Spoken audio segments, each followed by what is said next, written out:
कोल्हापूर महापालिकेतील पाणीपुरवठा विशेष समितीची पहिली सभा आज महापालिकेत पार पडली। शहरातील पाणीपुरवठा सक्षम करण्याबरोबरच पाणीपुरवठ्याचं योग्य नियोजन करण्याच्या सूचना सभापती संगीता सावंत यांनी दिल्या। शहरातील अवैध नळ कनेक्शन रीतसर करण्यासाठी 10 दिवसांची मुदत द्यावी, त्यानंतर दंडात्मक तसंच फौजदारी कारवाई करावी असे निर्देश यावेळी देण्यात आले।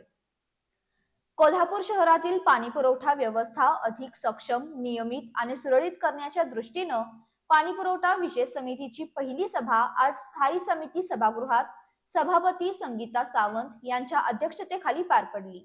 यावेळी शहरातील पाणीपुरवठा, पाण्याच्या टाक्या, बेकायदेशीर नळ कनेक्शन, गळती, जुन्या जलवाहिन्या, पाणीपट्टी वसुली, पंपिंग स्टेशन तसंच भविष्यातील पाणीपुरवठा नियोजनाबाबत सविस्तर चर्चा करण्यात आली। शहरात जुन्या आणि नवीन अशा एकूण 38 पाण्याच्या टाक्या असून त्यांची नियमित देखभाल आणि स्वच्छता करण्यासाठी वार्षिक पद्धतीनं कंपनीला ठेका देण्याबाबत प्रस्ताव तयार करण्याचे निर्देश सभापतींनी दिले। शहरातील पाणीपुरवठा व्यवस्थेतील गळती, दूषित अथवा घाण पाणी येत असलेल्या ठिकाणांचा शोध महापालिकेकडे आलेल्या 2 रोबोंच्या सहाय्यानं सोमवारपासून घेण्याच्या सूचना त्यांनी दिल्या। शहरातील अनधिकृत नळ कनेक्शन नियमित करण्यासाठी नागरिकांनी आपली कनेक्शन्स 10 दिवसांच्या आत रीतसर करून घ्यावीत।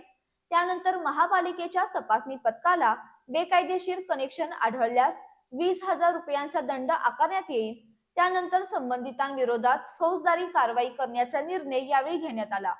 शहरातील सुमारे 1,04,000 घरगुती पाणी कनेक्शन्स असून पाणीपट्टीची सुमारे 41 कोटी रुपयांची थकबाकी आहे। पाणीपट्टी वसुलीला गती देण्यासाठी प्रत्येक वसुली कर्मचाऱ्यावर सुमारे 1,500 घरांचं बिल वाटप आणि वसुलीची जबाबदारी द्यावी।